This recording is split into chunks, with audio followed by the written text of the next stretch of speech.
사탄 마귀가 교회와 성도들에게 가장 개교로 간계함으로 성도들을 속이려 하고 성도들로 하여금 믿지 못하도록 하는 것은, 첫째는 예수가 그리스도다. 주 예수가 하나님의 아들이시요 그리스도라는 것을 믿지 못하게끔, 그리고 그것에 대해서 계속해서 사탄 마귀는 사기를 치고 간계하게 우리 교회와 성도들을 향하여서 이렇게 미혹합니다. 그러니까 예수에 대해서 잘못 말하는 그 모든 것은 다 이단이고 사입이고 사탄 마귀의 무리들이라고 할 수 있겠습니다. 뭐 예수가 뭐니 뭐다 하면 그냥 그런 것은 다 이단이라고 생각하면 돼요. 주 예수 그리스도 하나님의 아들이시요 우리의 메시아다, 왕이로 이 땅에 오셨다는 그거. 그리고 두 번째는 바로 이 부활입니다. 예수의 부활이 없다고 하는 것, 그리고 성도의 부활도 없다고 하는 것. 부활에 관해서도 여러 가지 또 다른 이단적인 내용이 있는데 가장 이 당시에는 이제 사두개인과 바리새인들, 이 사람들이 부활이 없다고 하는 논쟁에 있어서 사두개인들은 부활이 없다라고 말하는데 부활이 없다고 하는 그 논쟁에 있어서 예수님께서는 우리에게 살아계신 하나님에 대해서 우리에게 말씀해 주셨습니다. 그래서 24절에 보면 24절이 아니죠. 32절이죠. 32절. 나는 아브라함의 하나님이요 이삭의 하나님이요 야곱의 하나님이라. 이 아브라함의 하나님, 이삭의 하나님, 야곱의 하나님은 살아계신 하나님에 대한 하나님의 자기 계시라는 것을 우리에게 말씀해 주고 있습니다. 그래서 아브라함 때도 하나님은 살아계신 하나님이고 이삭 때도 야곱 때도 하나님은 다 살아계신 하나님이시기 때문에 영원히 존재하시는, 영원히 살아계시는 하나님이 바로 아브라함의 하나님, 이삭의 하나님, 야곱의 하나님을 말하는 것입니다. 그래서 그 예수님께서는 바로 그 하나님의 자기 계시라고 할 수 있는 이 아브라함의 하나님, 이삭의 하나님, 야곱의 하나님, 살아있는 자의 하나님이라고 말씀하신 그 말씀을 통하여서 죽은 자의 부활이 반드시 일어나게 될 것을 우리에게 말씀하고 있습니다. 자, 그리고 이제 오늘 본문 말씀에 보면 부활이 없다는 사두개인들이 그날에 예수께 와서 물으되 이제 어떤 것에 대해서 묻냐면은 장가를 결혼을 한 부부가 있는데 그 중에 이 첫째, 그러니까 어떤 집에 장남 일곱 형제의 장남이 결혼을 했는데 장가를 들었다가 이 형이 죽어버린 거예요. 근데 자식이 없이 죽으면은 이 고대 사회에서는 그 동생이 이 형수라고 할 수 있겠죠. 형수가 죽어서 자식을 낳아서 그 형의 대를 이을 수 있도록 해주는 거거든요. 그게 이제 율법으로 그렇게 할 수 있도록 했는데, 이렇게 결혼하면 자식 없이 죽고 결혼하면 자식 없고 죽어버렸다 이 말이죠. 그래서 이제 이 나중에 하나님 나라에 가서 이 일곱 형제와 그리고 원부인이 살아나면 도대체 이 원부인과 누가 하나님 나라에서 부부로 살아가겠습니까? 라고 그들이 이제 예수님께 질문을 하는 것이죠. 이제 이것을 통해서 부활이 없다라는 것을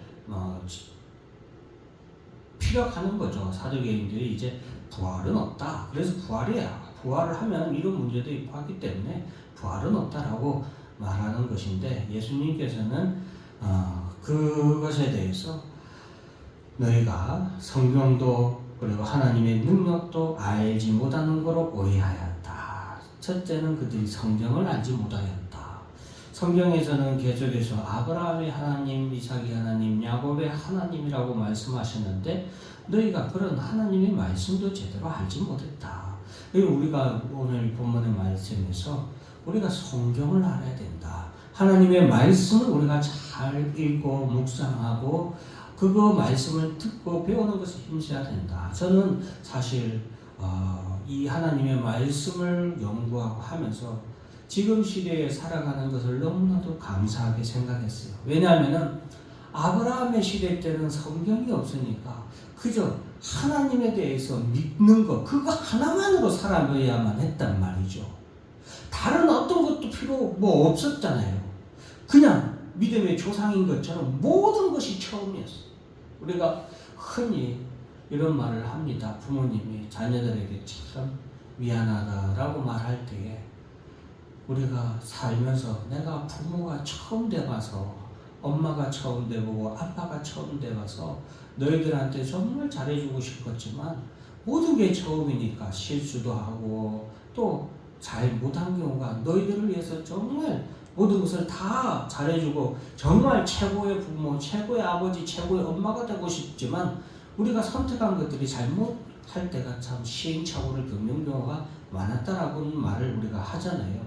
그러니까 아브라함은 모든 것이 처음이었기 때문에 그 모든 것에 있어서 시행착오를 겪잖아요. 그 성경에서 아브라함이 실수하고 연약한 부분들이 기록되어 있잖아요. 그죠? 그런데 그런 아브라함과 이삭도 그렇고 야곱도 그렇고 그런 믿음의 선조들의 그런 실수나 그리고 시행착오들을 성경에 하나님께서는 기록해 주심으로 말미암아 우리는 뭐예요? 그것을 보고 듣고 배워서 그러한 실수를 안 하면서 처음부터 강한 믿음으로 살아갈 수 있는 거잖아요.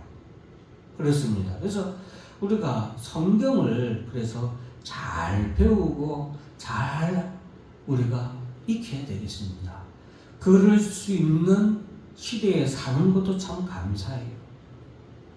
얼마나 많은 또 신학자들이 성경을 잘 해석을 해놓고 또 시대가 지나면서 예전에는 알지 못했던 성경의 비밀이 지금 시대는 그 성경의 비밀이 이루어져서 풀리는 경우가 있단 말이죠. 그러니 지금 시대에 사는 여러분들은 참 감사할 줄 알고 하나님 말씀에 대해서 잘 알아야 되겠습니다. 그리고 두 번째는 하나님의 능력도 알지 못했다라고 말하고 있습니다. 그래서 하나님의 능력은 성경에서 계속해서 기록되고 있어요. 어떻게 보면 성경을 모르니까 하나님의 능력도 모르는 거죠. 그 하나님의 능력은 성경에서 계속해서 언급하고 있는데 에녹이 죽지 아니하고 하나님 나라로 들리어 올라갔다라고 기록되어 있죠.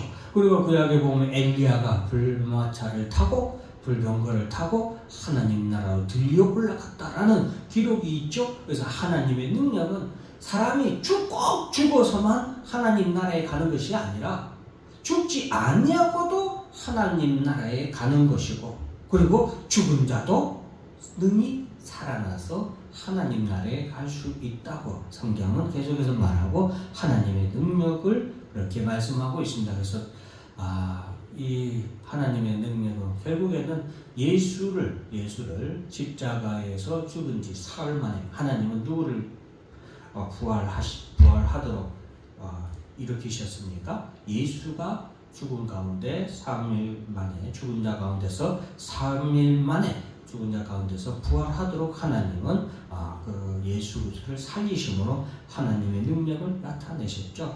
그런 하나님의 능력을 나타내심으로 말미암아 하나님이 모든 자를 죽은 자 가운데서 살리실 수 있는 능력이 하나님이신 것을 우리에게 나타내 보이신 거예요. 근데 예수님의 은혜는 뭐냐? 그러면은 예수님은 그 하나님의 부활의 능력이 누구에게? 우리에게 예수 그리스도를 믿는 자에게 나타나도록 그 열매가 되셨다.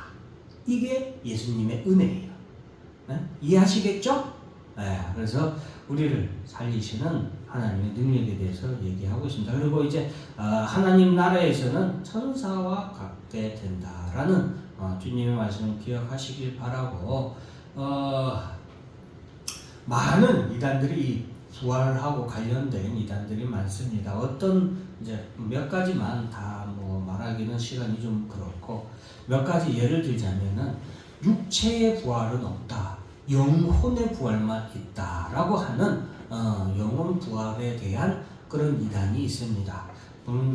그런데 예수님께서 부활하시고 제자들 앞에 나타나셨을 때 도마에게 분명히 자신의 손을 만져보라고 확인을 시켜 주셨잖아요. 그렇기 때문에 우리가 우리가 부활할 때는 바로 부활의 몸을 이렇게 육신을 입고 육신의 부활도 있다라는 것을 먼저 알아야 되겠고, 영의 부활만 있는 것이 아니다. 또 두 번째는 부활한 이후에 하나님 나라에 들어가서 사는 것에 대한 이단도 많습니다. 우리 요 앞에 보면 여호와 증인 가판대에서 여호와 증인들이 책자 나눠주잖아요.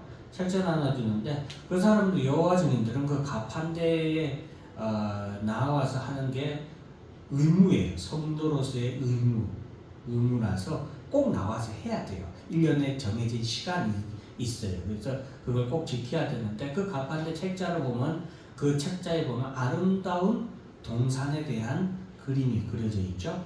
그 무슨 그림이냐면은 이 땅에 하나님 나라가 아니라 이 땅에 지금 사는 이 세계의 육신의 동산이 건설되는 것을 말하는 거예요. 그래서 하나님 나라를 자체를 부인하고 부활하는 것과 그리고 부활 이후에 하나님의 나라에서 우리가 영원토록 사는 것에 대한 그런 이단이라고 할 수 있겠습니다. 그래서 오늘 본문의 부활 논쟁에 대해서는 우리가 묻지도 따지지도 말고 그리스도의 가장 큰 비밀은 부활이에요.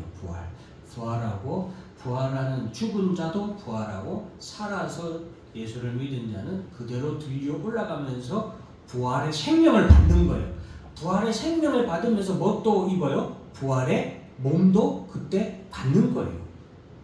죽었다가 일어나는 거, 그것만 안 겪는 거예요. 그래서 성경에서는 뭐라고 말하는 거예요? 죽음이라고 하지 않냐고, 성도는 잔다라고 얘기하잖아요. 자고 일어나면은 쉽게 말하면 죽은 자도 눈을 떠서 부활의 생명을 하나님께로 받는 거예요. 왜 받아요? 예수를 믿었다는 그것만으로.